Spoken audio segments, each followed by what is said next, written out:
So, kamusta po mga ka-Streetwise? Ako po si Takero Miyamoto at welcome po sa aking munting channel.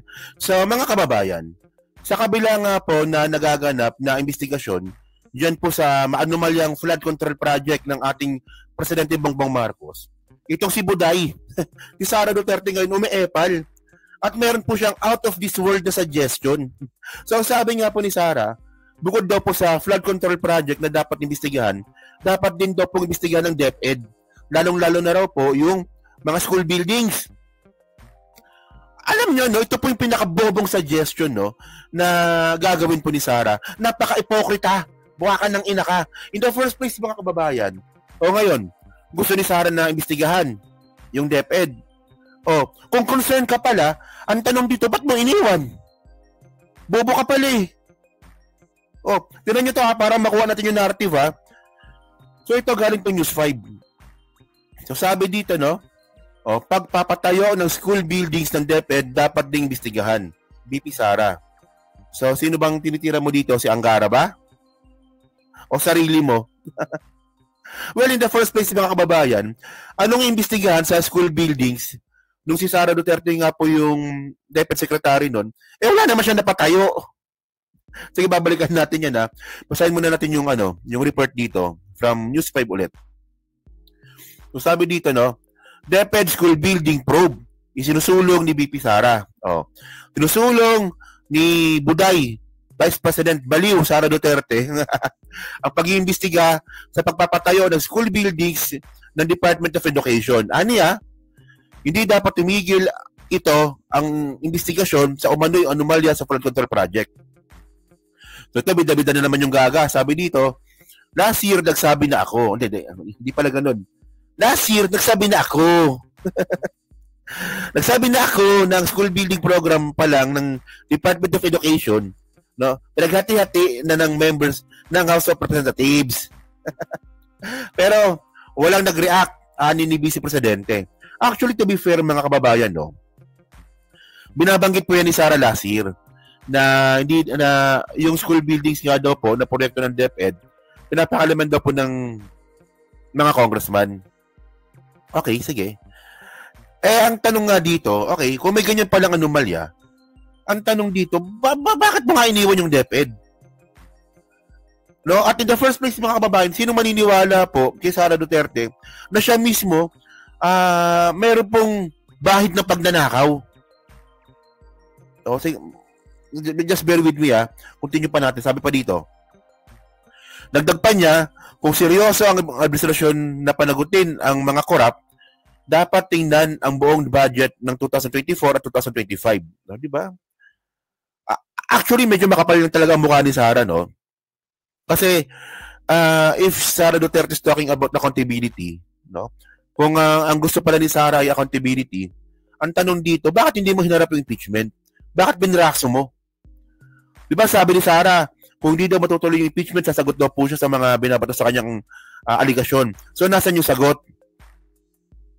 Sumagot na ba? O, sagutin mo muna yung issue mo. Gaga ka pala eh. Bago ka umepal sa iba, sagutin mo muna yung sarili mong issue. O, para mas maganda mga ka-streetwise, panoorin nila natin si Sara para mas lalo tayong maasar. Trabaho ng Yan yan, ito. Trabaho ng Commission on Audit na mag-imbestiga kung meron silang makita na anomalya sa mga projects mo. So based on their audit or based on investigation sa DPWH, kung hindi man dahil sila yung iniimbestigahan based on the NBI or the special committee ng DOJ na mag-imbestiga, dapat talaga pagpanagutin. Tingnan nyo sabi ni Sara dito, no? Trabaho daw talaga ng COA na mag-imbestiga. Kagakapal eh. No, kung trabaho pala ng COA na mag-imbestiga, ang tanong dito, no? Double standard po kasi mga kababayan. Kasi wag po natin kakalimutan, no, na ito Sara Duterte's office tried to block COA report on 125 million confidential fund. Lumabas po sa investigasyon nga po ng Congress na mayroon palang planong harangin ni Sara Duterte yung report ng COA. No, kasi humingi nga po ng ng audit report yung House sa COA regarding nga po dito sa confidential fund ni Sara Duterte. So, ang ginawa pala ni Sara, hinarangan po. Buti na lang po mga kababayan, sumunod po sa batas yung COA. O, bobo si Sara, no? Bobo si Sara, eh. Bakit ba harangan yung COA na in the first place, mga kababayan, mandato po ng House na usisiin yung mga budget. Walang karapatan yung OVP na harangan ito. Pero by the way, ang gusto kong sabihin dito, binabanggit ni Sara Duterte na trabaho daw po ng COA na mag-imbestiga dyan po sa mga flood control project. So ngayon sinasabi mo yan. Kasi hindi ikaw yung involved. Pero nung ikaw yung involved, no, inaharangan mo yung report. No linaw dito, oh. Ulitin nga natin yun. Visit na Sara, tanga. Sige. Oo, trabaho ng trabaho ng Commission on Audit na mag-imbestiga. Kung meron silang makita na trabaho ng Commission on Audit na mag-imbestiga, sabi niya. Mali sa mga projects mo.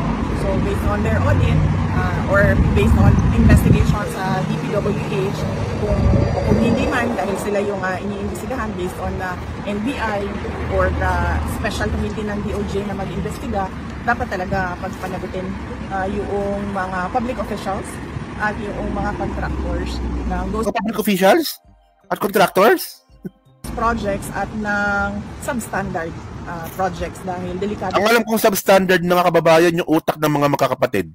4 sila. Substandard yung mga utak nito, no? Alam niyo mga kababayan, kung hindi lang talaga Duterte apelyido nito, mga regular na tao lang po ito. Oo. Mga ano lang to, malamang mga middle class lang tong si Sara, lower middle class pa lang. Malamang lower middle class. No? Wala eh.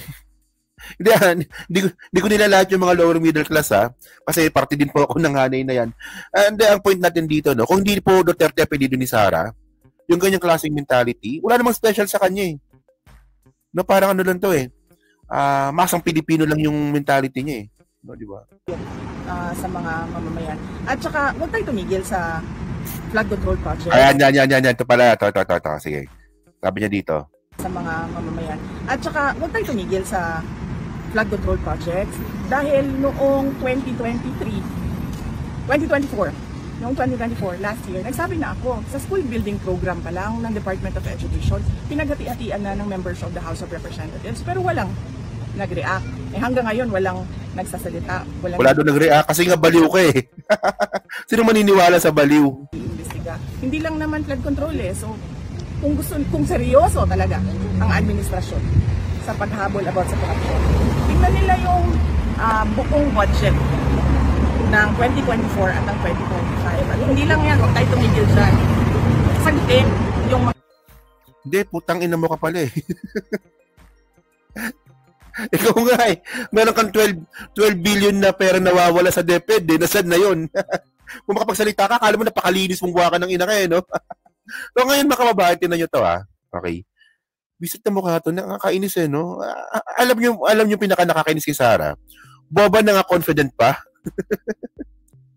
So ngayon, no, ito yung sinasabi ni Sara eh. Ito ata yun, ito. Ito ba yun?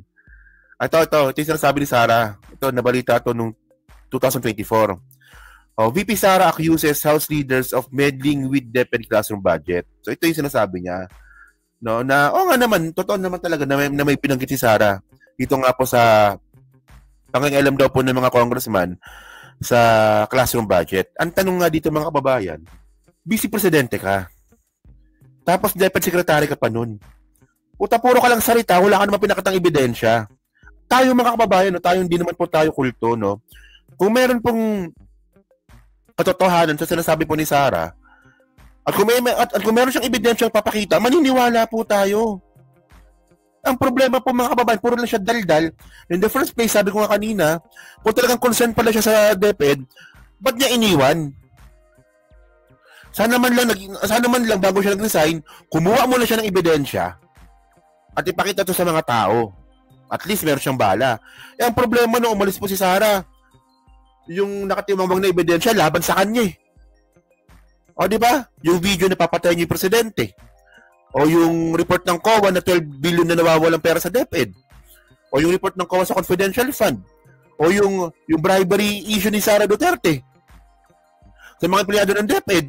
Puta, puro ano yun Puro impeachable offense yun O yung video na kumakalat din mga kababayan na si Sara sumasama sa rally para pabagsakan yung administrasyon na to. Inciting to sedition yun So impeachable offense din po yun. Ang ebidensya nakatiwangwang sa'yo. Laban sa'yo.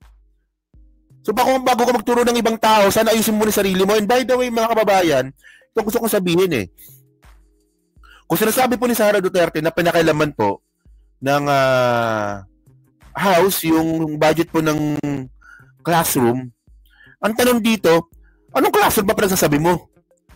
Puta, yung 192 classroom na pinagawa mo? Wala ka na nga pinagawang classroom? No? Tapos, nagreklamo ka pa? Tandaan nyo 2023 mga kababayan, ang target po ng DepEd, makagawa po ng 6,300 na classroom. So, anong ginawa? Ilan yung napagawa ni Sara? 192. So anong nanakawin dyan, mga kababayan? So anong pag-atihan ng mga congressman dyan?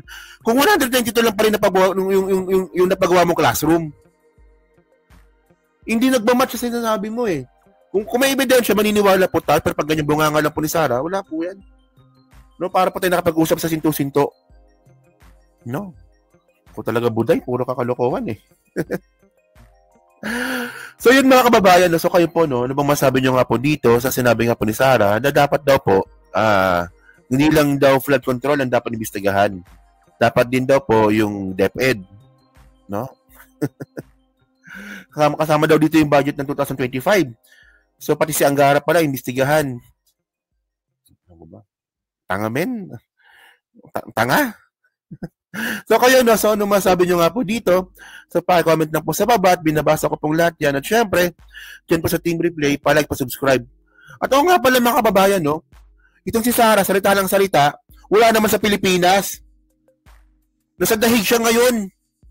Meron silang reunion, yung 4 na makakapatid na sinto-sinto, magkakasama sila doon.